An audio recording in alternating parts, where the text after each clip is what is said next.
All right, guys, let's quickly go over Yoten. A few people in chat was asking about how to build Yoten, so I figured I'd make one.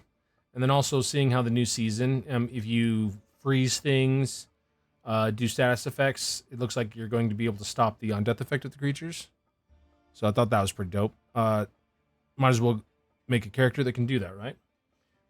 Let's go into what I've come up with. This has been one of the highest damage characters I've made this season. I was really surprised at how much damage he was able to do with really good setup, of course, but also with compared to how some of the other characters work, just with a few skills into things he's got here.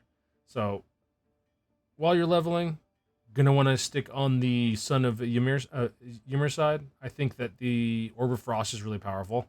You just kind of throw it out, and it just clears the whole damn screen. It's just crazy. And if you can get enough cooldown reduction on it, you just fill in the whole screen with frost orbs. And it was really easy for leveling. When I need to kill a boss, a combination of just Blizzard, Frost Orb, and just Breath of Ice was doing more than enough. You're throwing icicles out every fifth cast. Pretty cool build, pretty nice setup. I think a few people already have builds for this out there, so if I just kind of follow what they're up to with it, I haven't messed with it in late game too much.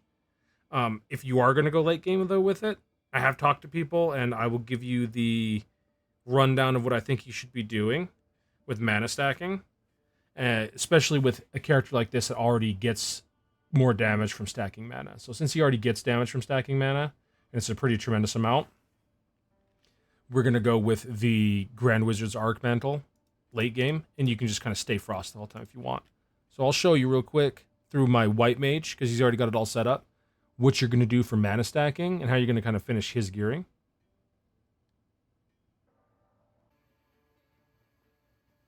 All right, and since I already have it set up on my White Mage, I'll show you how we would set up the Yoten to just finish as a spellcaster. So the White Mage usually uses Arcanist and whatnot, so I just put the Yoten skills, the Yoten stuff I'd use for him, and pretty simple. But I'll mouse over the gear so you can see. So you use a cold version of these if you can. Chilling Roamers look pretty good.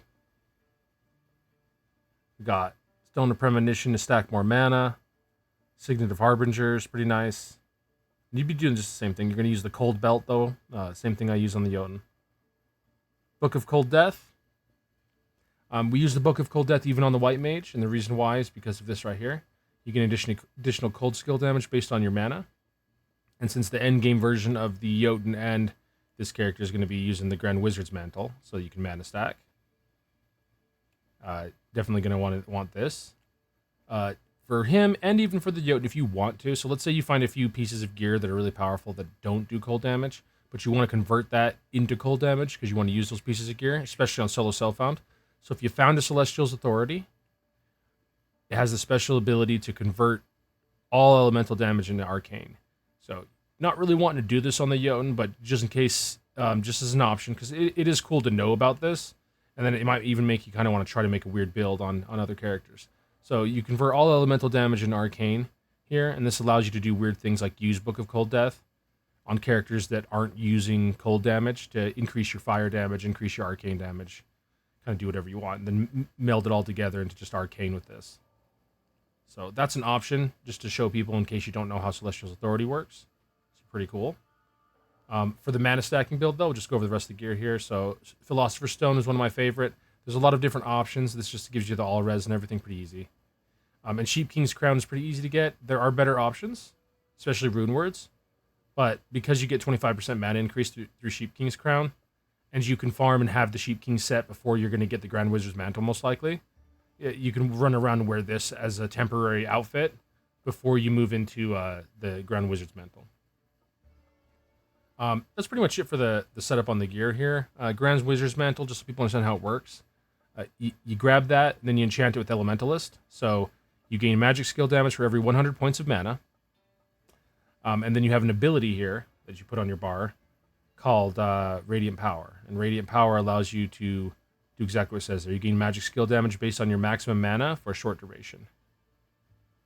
And if you look, with the mantle, if you look at what it's doing there, it's going to give you so much mana. It's actually absurd. So if you look at that, we went from Just having around 7,000 mana here, completely energy build, to over 30,000 mana. And then you get things like where you can start stacking mana charms to get even more damage.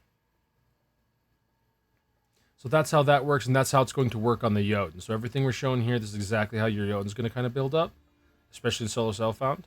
And this is going to be like, if you were able to get this, and it'd be a reason to remake a character, you know? So if you ever do get Grand Wizard's Arc Mantle, really powerful on the White Mage, extremely powerful on the Yoten, and I'm sure it's powerful on any spellcaster that can benefit from it. It's just the only characters I've really experimented so much on was the Bard, Yoten, and the White Mage. So might as well give you guys the knowledge on that. And the Yoten's going to do the same thing. You'll be using Book of Cold Death and everything here, except for most likely Celestial's Authority. So you can kind of switch out whatever offhand you want there. All right, so that's how the Yoten's going to work. Same kind of charm setup. You're going to want to use things like Sheep King's Wool.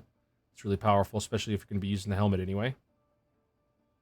Off the Dragon at the end. Pretty good for the magical damage. There's better options, though. And then you're just kind of looking for grand charms like this. Faster cast rate, magic skill damage increased, stuff like that. All right. For your relics, if you're in Solo Self-Found, go Triforce. If not, gonna go for the Mushroom and whatnot. The Holy Bible's really good. I like Lost Wand for this build in particular. And then this character is my Steam Cell character. This is how we buy the this is where I buy these enchanted sigils for only 486. Save about 100,000 with just the Bag of Unknown Riches and his Steam Cell. But I would go a different relic, of course. This is just for the memes, pretty much. All right, so that's how you're going to set up. And in this video, it looks like you're pretty much getting to see what the White Mage is doing. So this is how you're setting up any kind of build that's using mana stacking. And I think that the Yoten does it better than any other character. So let's go back over the Yoten here. All right, and that's what you're going to do. So just kind of gear what I showed you there. If you want to, you can use something like Glacier Talon instead of the book while you're leveling. This seems to drop quite often is why I show you. But if you stick with the Frost build, it will work for you. Just late game, you're going to have to find something that's really hard to get, like the Grand Arc Wizard's Mantle. Now, for scaling this and for doing damage, we'll show the first build here first. You're mainly going into strength and a little bit of vitality just to live.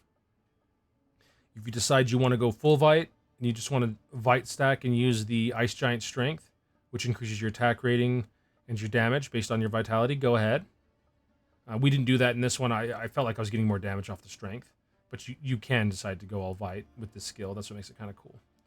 So for this setup here, this is for full physical damage. I've tried a few different setups. If you want to, you can go more into the chance to perform additional attacks. It is pretty nice when it goes off. And since we're a crit damage build, late game, we got the extra crit damage here. And we're expecting to Unstoppable Assault to do the maximum amounts of damage. It's really powerful for single target. So let's show a demonstration of what we're pretty much doing. So this first single target Sweep Freeze, and the AoE is also Sweep Freeze. So full physical is going to be something like this. You're just going to constantly keep activating Avalanche to get the damage reduction and the healing from it. And that's almost all you have to do. If you decide you want to throw Frozen Hide up for the extra physical damage reduction and the Cold Reflect, go ahead. And in this build, we went into Glacial Armor, since there's not very many things scaling Sweep Freeze. And just to kind of go over Sweep Freeze real quick. You're getting cold damage from every aspect of it, other than the embodiment of Argylmir and your strength. And the embodiment of Argylmir only increases your attack damage, and your life replenish, which is extremely powerful what it does.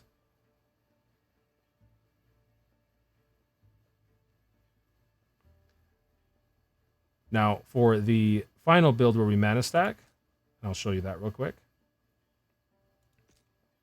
It's going to be set up a little bit more like this. And we're going to be getting a little bit of Cold Break and Armor Break. And for Avalanche, just full in on the damage reduction. And maybe even on the chance to inflict Cold Break if you're relying a lot on your mana stacking. How build will work, and don't forget, over on this side of the tree,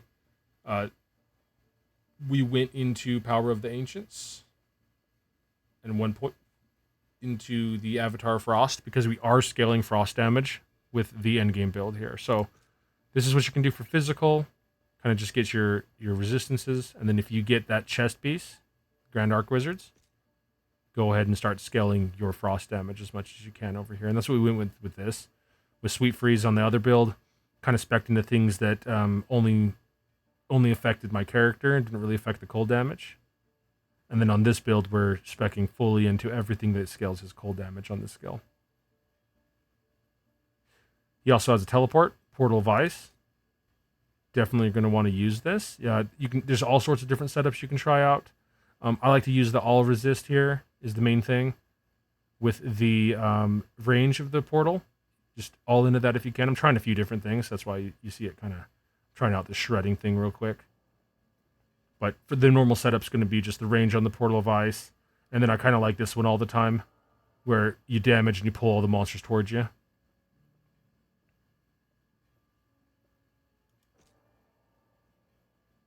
So here's your main single target setup. It does pretty good damage already. I'll show you.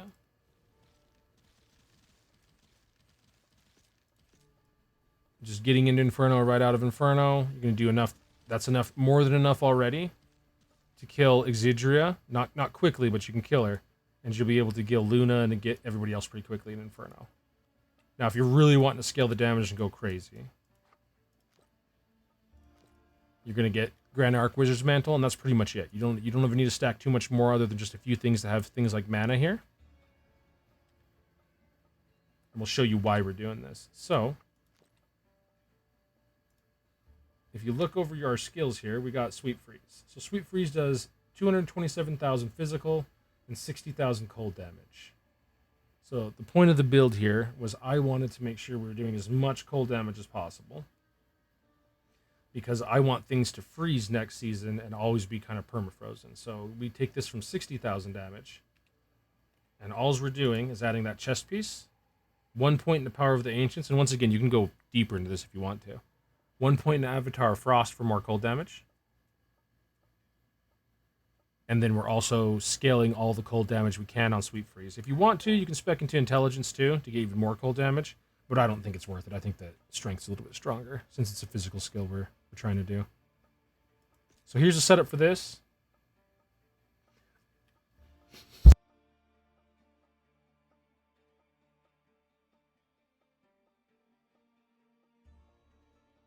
So with this one, just kind of showing that we're going into Cold Break.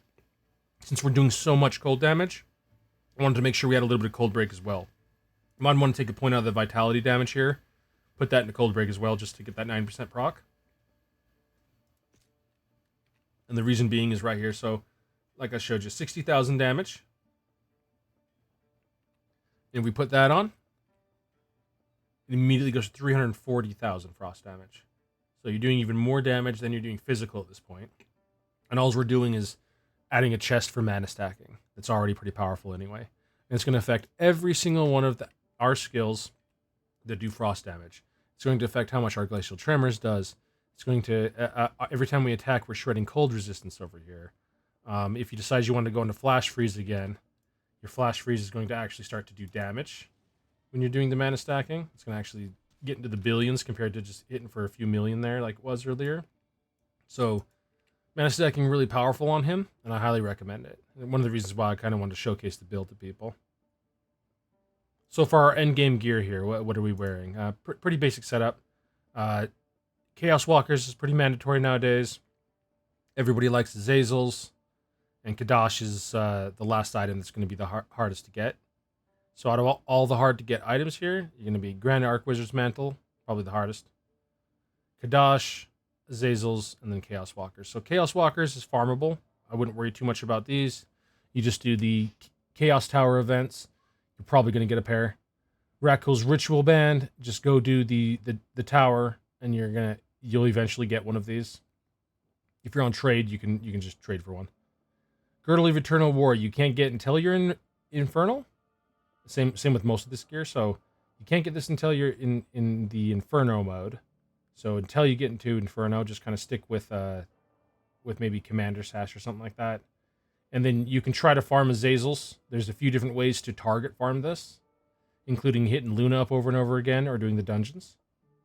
And the same thing with Signet of Kadash. You're just going to target farm those dungeons until you get it. Gear you can expect to have before you even get here is you're going to most likely have your Brawler's Fighting Mitts. And then I have a little setup here for people, just kind of show you how to get into the end game, how to get through Inferno, and how all that pretty much works here. So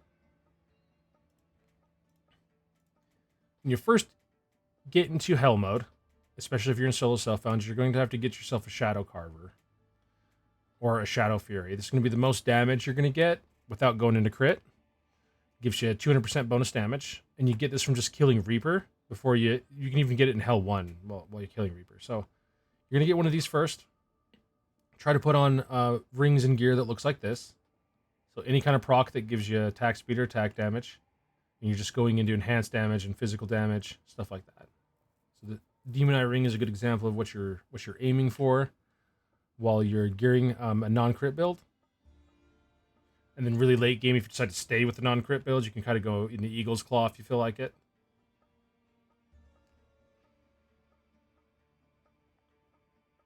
Now, if you start on this and you decide it's not really for you, you can go ahead and start transitioning over to crit like I did. These are going to be your first things you're going to find. Raven's Claw, Pit Lord's Vanquisher, and a couple Elven Graces. With just this alone, you're going to be able to start transitioning over to crit, because it's going to give you the crit chance alone to start experiencing what it's like to crit often. Other than that, start finding weapons, and then start looking for charms like this over here, 15% crit chance, and then transition slowly into more crit damage and more critical strike chance. Cap on crit chance is 95%, so try to get to 95, especially if you're going to use the Amulet of Kadash. And then try to cap out your Deadly Blow and get a little bit of open wounds if you can. Crushing Blow is not near as important.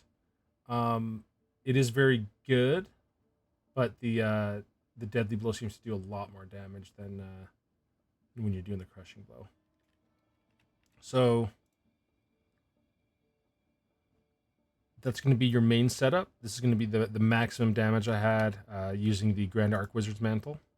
As you've seen, immediately you're taking just a little bit of frost damage. Like you see here, 60,000. And turning it into just an astronomical amount, 340,000 cold damage. So now when you're going across the map, and next season, if you're trying to do Wormhole, and you're having a hard time getting killed by like on-death effects while you're moving fast, just immediately kind of transition over to this build. And as you see, even when I'm on this boss target, it's just permafrost all the time. You're just always freezing the fuck out of everything.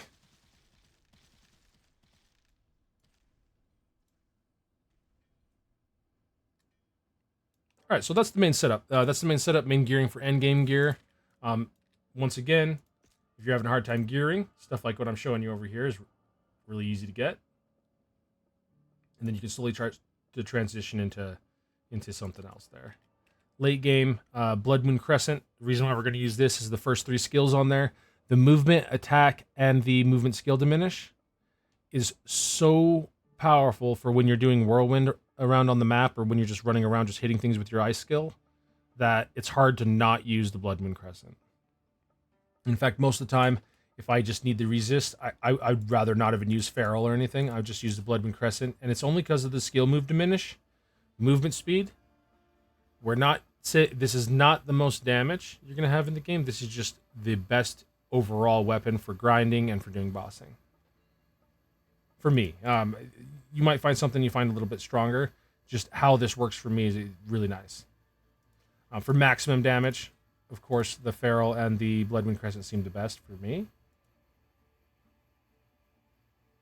While you're trying to gear, Gabriel's Broken Wing seems to drop off of the Gabriel pretty often in Inferno. And farming souls in Inferno is a lot easier than in Hell. So once you get to Inferno, try to get something like that. And we just showed you killing Exidria. I have killed Exidria. You don't need the helmet to kill Exidria, and you will be killing Exidria with this build. So getting this helmet won't be a problem once you get most of the other setup. All right, so that's all the setup for the gear, guys. Not too much more to do with that. Here is your, if you want to take a screenshot real quick, just kind of go over what you're doing for the single target here. It's going to be your most interesting thing because you're kind of trying to do the most damage possible. Once again, cold shred and whatnot set up here. This is only once you get the Grand Arc Wizard's Mantle. Before then, go with something like this.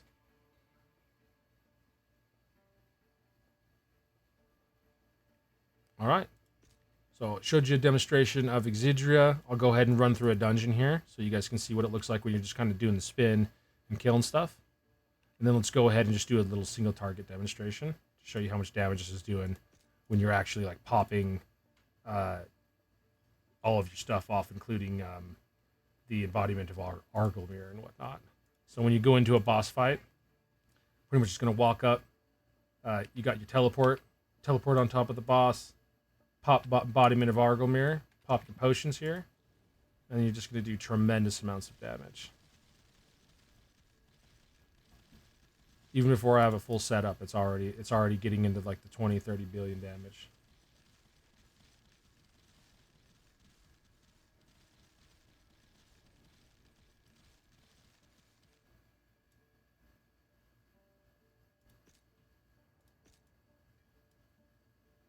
All right, and if you have any questions on it, I'm always streaming. Kind of jump in, ask me to show you something with it, or show you a boss kill, whatever you're looking for. And that's going to be the Yoten. I really like how much damage he's doing. A lot of damage, and that's kind of one of the things is I want to put videos up so that people can feel confident in whatever character you're making and you're finishing out, so that when you get to endgame, you don't feel like, oh man, I'm just not going to be able to kill this boss or not do something. So with the Yoten, if you're having a hard time with your ice build, just transition over to this for bosses and just shreds them really, really easily. One thing I might not went over too much is this Avalanche. So Avalanche, definitely want to spec into this. You're going to be using, I wasn't using it right there a second ago when I was doing the demonstration, but just because I was showing you damage. But while you're mapping, you're going to constantly keep this up for the damage reduction and the healing that it provides. And if you look here, if you take like a tremendous amount of damage from something real quick, you can always just pop Avalanche off. Oh, hold on, that's freezing elite. Let me throw my Avalanche on here.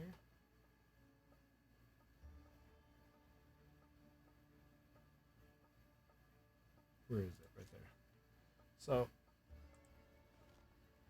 you just throw your Avalanche up. As you see, damage reduction is pretty much permanently up. We're not even using our cooldown reduction gear, and that is just permanently up. And it's going to constantly heal you and just keep that damage reduction going. So while you're running around, hitting things, you just every once in a while pop that button. And then you got your teleport. So that's going to be your main setup on how you're bossing most of the time. So pop your potions. Argylmir, start attacking some stuff. Ooh, damage is coming in. I'm going to hit my shout. Shout's going off up there.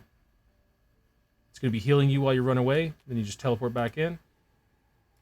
Make sure your shout's always running. And then you just hop away. Shout again. Really easy.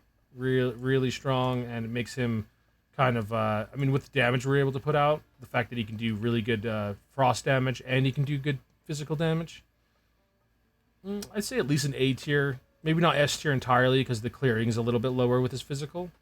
But quite the powerful build. Next characters we're going to try to do, just in case anybody is interested, you can throw in the comments. Just say you wanted to see it. I haven't planned on making the one for my Amazon, for the Paladin, or really showing the White Mage too much, or the Demon Slayer.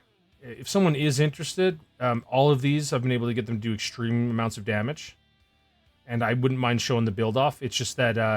a lot of people came into the chat and kind of helped with a lot of these. The builds I'm putting videos up for are things I worked on entirely by myself without really looking at anything. So just those ones, like the Marauder, when Lee worked on that, looked really good. the butcher, Yoten, and the redneck. All of these characters I worked on entirely by myself, and I like the builds they came up with. That I came up with them. Amazon, Paladin, and the White Mage. I've tried all sorts of things here. Caustic Arrow is my favorite with this, even though I know the Lightning Amazon's the strongest. So if someone is interested, just let me know. I don't mind grabbing, making a character, and kind of trying to figure out something for you, so we can kind of together figure out something that's pretty powerful. I had a Lancer in hardcore. It died, or I would have showed you guys, showcased him. I found him to be quite powerful, and what he died to wasn't really because he was weak. It was just I wasn't paying attention to something, a major mechanic on a boss. Other than that, just kind of let me know what you guys think. The next characters I'm wanting to try out is the Stormweaver, Shaman, Illusionist, in that order right there. I might try out the Pyromancer or the Marksman. Not sure yet. But I've seen a lot of people play the Pirate, and a lot of people play Plague Doctor. So it looks like those are pretty fleshed out already. So we'll probably end up playing things that aren't so fleshed out. All right.